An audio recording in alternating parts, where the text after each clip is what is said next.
Welcome back. I have a quick message for everyone. I just received something in the mail today and I just kind of wanted to share it with everyone. It came from my chiropractor's office and it's called It is More Blessed to Give.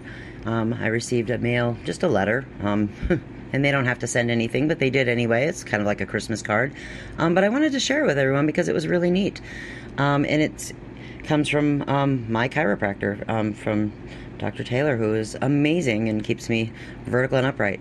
And it says basically this. It says, a few years ago, just after Christmas, I received the following article clipped out of a magazine from a patient. It said it only cost him a postage stamp, and he sent it, and it was the best gift he got, and he wanted to share it with us, and I want to share it with you guys.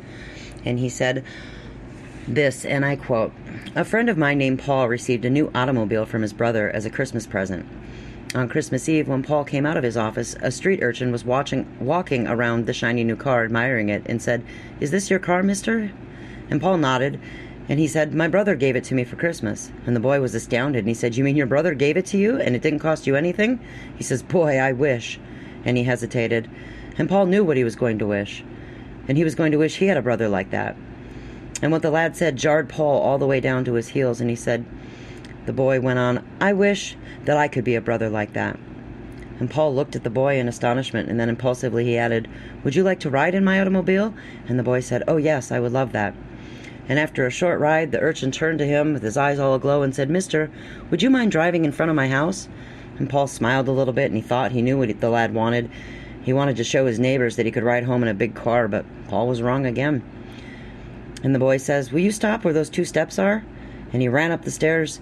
And then a little while, Paul heard him come back down, but he wasn't coming fast. He was carrying his little polio-crippled brother. And he sat him down on the bottom step, and he sort of squeezed up against him and pointed to the car. And he says to his brother, he says, 'There she is, buddy, just like I told you upstairs.'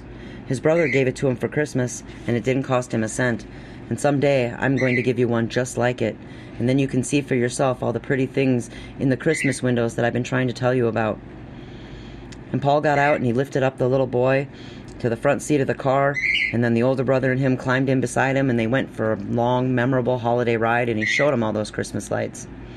And that Christmas Eve, Paul learned what is meant more than anything. He learned that it's more blessed to give.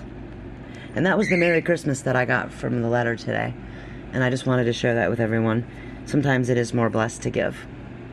I hope everyone has a happy holiday and a Merry Christmas if you celebrate. And that was just what I wanted to share with you today. Thank you.